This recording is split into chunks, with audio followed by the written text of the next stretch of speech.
Police आयुक्त मीरा चड्ढा बोरवणकर जी ने महाराष्ट्र अंधश्रद्धा निर्मूलन समिति के पूना के एक कार्यक्रम में कुछ सनसनाटी विधान किए हैं, जिसमें उन्होंने कहा है कि मालेगांव स्फोट हो, मुंबई का रेलवे बॉम्ब स्फोट हो या डॉक्टर दाभोलकर की हत्या हो, इसमें राजनीतिक हस्तक्षेप था।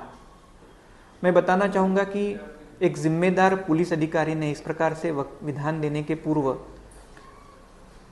राजनीतिक व्यक्तियों के नाम भी लेने चाहिए, क्योंकि जिस पद पर आप हैं, जिस पद से आपने विधान किए हैं, तो आपकी जिम्मेदारी ये बनती है कि आपने राजनीतिक व्यक्तियों का नाम लेना चाहिए।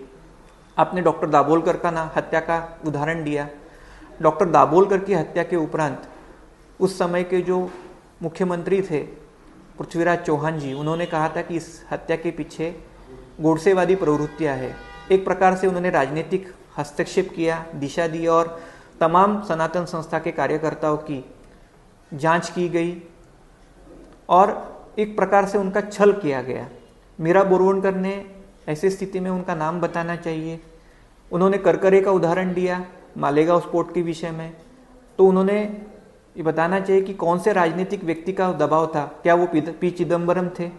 क्योंकि मडगांव स्फोट में हमारे यहाँ सनातन संस्था की साधकों की, हजारों से अधिक साधकों की जांच की गई। उस समय पी चिदम्बरम गृह मंत्री थे। राजनीतिक हस्तक्षेप के द्वारा हमारा जांच किया गया, ऐसे न्यायालय ने वर्णन किया है। सभी साधकों को निर्दोष मुक्तता हुई है। तो जब आप किसी लेफ्टिस्ट ऑर्गेनाइजेशन के स्टेज पे जाके विधान करते हैं, तो आपने ये भी जानना चाहिए कि हिंदुत्ववादी संस्थाओं की भी राजनीतिक हस्तक्षेप या अर्बन नक्सलियों के हस्तक्षेप के कारण या दबाव के कारण, दबाव तंत्र के कारण जो है उनका भी छल होता है, उनकी भी जांच की जाती है और राज्य को प्रभावित भी किया जाता है। तो आपने ये भावना समझने के लिए हिंदुत्ववादियों की, विशेष रूप में सनातन संस्था के आश्रम में आइए, सनातन संस्था के साधकों से बात करिए, साथ में पत्रकारों को लेके आइए। और खाकी वर्दी जो है वो हरी, सफ़ेद या भगवी नहीं होनी चाहिए, इस प्रकार का आपका जो विधान है। तो हमारा यही कहना है कि आपने केवल वो लेफ्टिस्ट भी नहीं होनी चाहिए, वो राइटिस्ट भी नहीं होनी चाहिए।